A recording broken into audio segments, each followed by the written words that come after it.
I think there are a lot of challenges right now for administrators who are really looking to use some of these tools and begin to implement some of these network technologies in their schools. And the challenges come from a lot of different places. I think that for any administrator who is serious about really re-envisioning school, the first step is to again make it a part of his or her own personal practice to really begin to understand the potentials for himself. But also then to really model it for other people in those districts, in those schools, and in those communities. And I think that this is a really big piece of this that we have to understand. It's not just an education process for our kids and for our teachers, but it's an education process for our communities.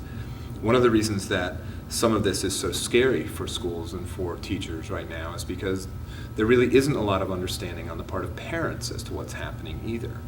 And that's a crucial constituency that I think has to be educated, has to understand what the potentials are for beginning to use some of these tools in the classroom and in schools and in learning in general. So I think that there's a process and a plan that you have to think about as an administrator right now that is a long-term plan. It's a 3 to 5 year plan. It involves every constituency in your community, and that's teachers and students and administrators, board members, parents, businessmen, clergy, everybody who has a stake in what happens to the education of those kids in the community has to be at that table and has to be a part of those conversations to really envision, I think, a different way of looking at schools and looking at education. And those conversations have to, have to last for a fairly substantial amount of time. These are not easy questions to answer. You need to create a collective vision, I think, at least an understanding of where you want to go, even though I know it's very difficult to be very clear about what the future looks like. I think you have to have some sense of where you want to get. The way I kind of try to capture it is, I would hope that schools today, as one of their main goals or objectives, would have the idea that students, when they leave the system, would be able to create and build and nurture their own learning networks and do that again in safe ways and effective ways and do it ethically as well. And if that's not a part of what your purpose is as a school these days, I think that you're missing a very important piece of what their world is going to look like.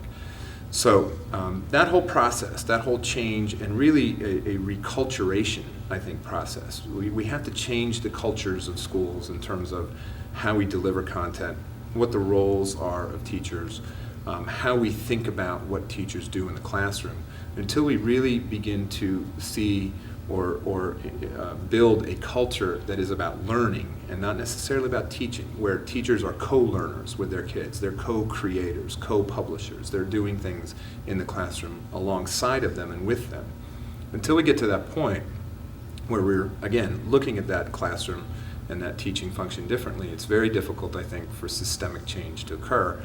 And these are the types of things that can't be done very well if they're not systemic. If you have a third grade class that is being taught by a teacher who is podcasting, who is creating collaborative wiki sites, who is having these kids published to the world, and yet there's no one in fourth grade that's doing that. I mean, obviously, that's not going to help those kids very much. And so it has to be a systemic kind of re-envisioning of the curriculum, K through 12, looking at it and trying to figure out where all the opportunities are to begin to model the uses of these technologies, to implement lessons or units or just experiences where kids have an opportunity to get outside of the classroom, to really meet people in ways online that they can't do in physical space, and to engage in those conversations that I think are really important for them to have. So it starts with the administrator, I think,